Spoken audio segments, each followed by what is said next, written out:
क्यों? क्यों वो इंसान जो हमेशा सबकी मदद के लिए आगे रहता था आज हमारे बीच नहीं है? और क्यों वो जो हर किसी का दिल दुखाता है आज भी दुनिया में चैन की सांस ले रहा है? ये सवाल नहीं, एक जख्म है। एक ऐसा जख्म जो हर उस इंसान के दिल में है जिसने किसी अपने को, किसी नेक इंसान को वक्त से बहुत पहले खोया है। जब ऐसा होता है तो अक्सर लोग कहते हैं भगवान अच्छे लोगों को जल्दी अपने पास बुला लेते हैं। लेकिन क्या यह सिर्फ एक दिलासा देने वाली बात है जिससे हम अपने टूटे हुए दिल को समझाने के लिए दोहराते हैं? या इसके पीछे ब्रह्मांड का कोई ऐसा गहरा नियम छिपा है जिसे हम अपनी आंखों से देख या समझ नहीं पा रहे? क्या हो अगर मैं आपसे कहूं कि जिसे हम असमय मृत्यु यानी अकाल मृत्यु कहते हैं वो असल में उस पवित्र आत्मा के लिए एक पुरस्कार है, एक ऐसी आजादी जिसका वो आत्मा बेसब्री से इंतजार कर रही थी। दोस्तों, आज हम परंपराओं और ग्रंथों के पन्ने पलटकर उस सच्चाई को जानेंगे जो हमारे दुख को एक नई समझ में बदल सकती है। तो अंत तक बने रहिएगा क्योंकि यह यात्रा आपके मन के सबसे बड़े क्यों का जवाब देने वाली है। दोस्तों, सबसे पहले हमें यह समझना होगा कि हम जहाँ रहते हैं यानी यह पृथ्वी, यह असल में है क्या? हम इसे अपना घर, अपनी दुनिया मानते हैं, पर हमारे प्राचीन ग्रंथ इसे एक खास नाम से पुकारते हैं, मृत्युलोक। कभी सोचा है इसका नाम जीवन लोक क्यों नहीं है? मृत्युलोक क्यों है? क्योंकि यहाँ की सबसे बड़ी और अटल सच्चाई मृत्यु ही है। अगर आप प्राचीन कथाओं को याद करें तो पाएंगे कि जब भी कोई देवता या अप्सरा अपनी शक्तियों के अहंकार में कोई बड़ी भूल कर बैठते थे तो उन्हें श्राप में क्या मिलता था? उन्हें सजा के तौर पर मृत्युलोक में मनुष्य के रूप में जन्म लेने का श्राप दिया जाता था। वो देवता और अप्सराएं गिड़गिड़ाते थे, अपनी सजा कम करने की विनती करते थे क्योंकि वे जानते थे कि मृत्युलोक एक कष्ट और पीड़ा की भूमि है।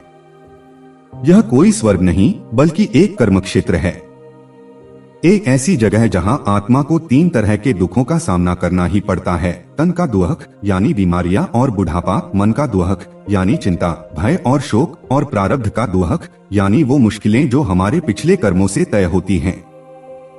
जब हम यहाँ जन्म लेते हैं तो यहाँ की मोहमाया हमें एक सोने के पिंजरे की तरह जकड़ लेती है।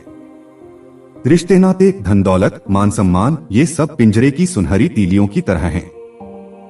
हमें यह पिंजरा इतना सुंदर लगने लगता है कि हम भूल जाते हैं कि हम एक आत्मा रूपी पंछी हैं जिसका असली घर इस पिंजरे से कहीं परे खुले आकाश में है। हम इस सजा की जगह को ही अपना घर मान बैठते हैं और यहाँ से जाना नहीं चाहते। दोस्तों, अब आते हैं कर्मों के उस गणित पर जो हमारी उम्र तय करता है। कल्पना कीजिए कि ब्रह्मांड में एक बहुत बड़ा बैंक है और चित्रगुप्त उसके मैनेजर हैं। हर आत्मा का वहां एक खाता है, एक कर्मों का अकाउंट। जब कोई आत्मा बहुत ज्यादा बुरे कर्म करती है, लोगों को सताना, धोखा देना, किसी का हक छीनना, किसी को कष्ट पहुंचाना, तो उसके खाते पर कर्मों का एक भारी कर्ज चढ़ जाता है और इस कर्ज पर समय का ब्याज भी लगता है। अब उस भारी कर्ज और ब्याज को चुकाने के लिए उस आत्मा को इसी मृत्युलोक में बार बार आना पड़ता है और लंबे समय तक रहकर कष्ट भोगना पड़ता है। उस दुष्ट व्यक्ति का लंबा जीवन कोई वरदान नहीं बल्कि उसके कर्मों की एक लंबी कमाई है, एक लंबी सजा है। प्रकृति उसे लंबी उम्र देती है ताकि वो तिल तिल कर अपने हर एक पाप का परिणाम इसी शरीर में भोग सके। उसे हर उस आत्मा के साथ अपना हिसाब बराबर करना पड़ता है जिसे उसने दुख पहुंचाया था। प्रकृति उसे तब तक नहीं छोड़ती जब तक उसके कर्मों का कर्ज पाई पाई चुकता न हो जाए। वहीं दूसरी ओर जो आत्मा अच्छे कर्म करती है, पुण्य कमाती है, वो अपने कर्मों का कर्ज बहुत जल्दी चुका देती है। हर बार जब वो किसी की मदद करती है, किसी को निस्वार्थ प्रेम देती है, तो उसके खाते में पुण्य जमा होता जाता है। उसका अकाउंट बहुत जल्दी प्लस में आ जाता है। अब आप ही सोचिए, जब किसी का हिसाब चुकता हो गया तो क्या ब्रह्मांड उसे इस कष्टभरी जगह पर, इस सोने के पिंजरे में और रोकेगा? नहीं, उस पुण्यात्मा को इस मृत्युलोक के दुखों से, इस मायाजाल से जल्दी आजाद कर दिया जाता है। उसकी कम उम्र में मृत्यु असल में उसकी आत्मा के लिए एक पुरस्कार है, एक तरह की अर्ली रिलीज है, ताकि वो इस कष्टभरी दुनिया से निकलकर आगे की बेहतर यात्रा पर जा सके। असमय यानी अकाल मृत्यु का एक और कारण है। दोस्तों, हर आत्मा इस पृथ्वी पर एक खास उद्देश्य, एक मिशन के साथ भेजी जाती है। कोई भी यहाँ बिना वजह नहीं आता। जो अच्छी और पवित्र आत्माएं होती हैं, वे एक कुशल और अनुभवी यात्री की तरह होती हैं। उन्हें अपना मंजिल और अपना रास्ता साफ पता होता है। वे बहुत केंद्रित और अनुशासित होती हैं। वे इस दुनिया में आती हैं, अपना मिशन पूरा करती हैं, चाहे वो किसी परिवार को कुछ वर्षों का सहारा देना हो, समाज को कोई अच्छी सीख देनी हो, या अपने कर्मों का कोई छोटा मोटा हिसाब पूरा करना हो। जैसे ही उनका उद्देश्य पूरा होता है, परमात्मा उन्हें वापस अपने पास बुला लेते हैं और उनकी मृत्यु एक संकेत है कि उनका काम अब पूरा हुआ। वो इस परीक्षा में पास हो गए हैं और अब इस मृत्युलोक के चक्र से वो आजाद हैं। वहीं जो दुष्ट प्रवृत्ति के लोग होते हैं, वे उस भटके हुए मुसाफिर की तरह हैं जो अपनी मंजिल का नक्शा फाड़कर फेंक देते हैं। वे अपने जीवन के उद्देश्य से भटक जाते हैं। वे मोहमाया, अहंकार और पाप कर्मों के घने जंगल में इतना उलझ जाते हैं कि उनका मिशन कभी पूरा ही नहीं हो पाता और वे अंतहीन कर्मों के जाल में फंसकर लंबी, निरर्थक और कष्टदायी जिंदगी जीते रहते हैं। तो दोस्तों, इसका मतलब यह है कि जब अगली बार आपका कोई प्रियजन, कोई अपना जो एक नेक इंसान था, आपको छोड़कर चला जाए, तो आंसू बहाना और दुख मनाना स्वाभाविक है।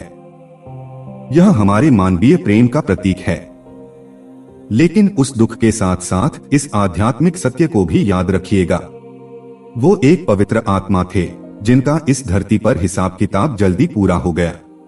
उनका मिशन सफल रहा और परमात्मा ने उन्हें इस दुख भरे संसार से जल्दी मुक्ति देकर पुरस्कृत किया है। हमारा गहरा शोक और मोह कई बार उस आत्मा के लिए भी एक बंधन बन जाता है और उनकी आगे की यात्रा में बाधा डालता है। इसलिए हमें उनके लिए प्रार्थना करनी चाहिए कि उनकी आत्मा अपनी आगे की यात्रा में परम शांति और परम आनंद को प्राप्त करे। उनका जल्दी जाना उनकी पवित्रता का प्रमाण था और जितने भी दिन हमें उनका साथ मिला, वो हमारा सौभाग्य था।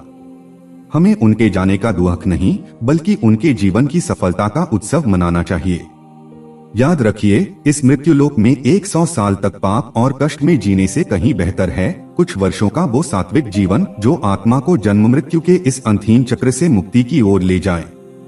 दोस्तों, यह जन्म और मृत्यु का रहस्य देवताओं के लिए भी समझना आसान नहीं है। लेकिन एक बात साफ है, हमारे हाथ में सिर्फ एक ही चीज है और वो है हमारे कर्म।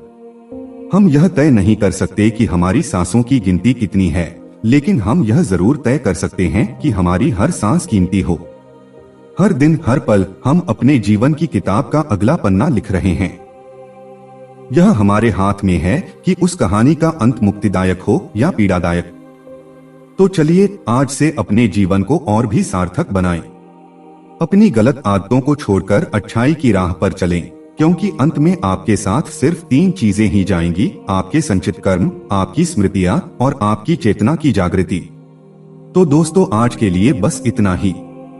अगर इस वीडियो ने आपके मन को छुआ है और आपको एक नया नजरिया दिया है, तो इसे अपने दोस्तों और परिवार वालों के साथ जरूर शेयर करें, क्योंकि ज्ञान बांटने से ही बढ़ता है।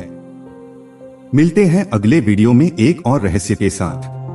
तब तक के लिए अपना ध्यान रखें। नमस्कार।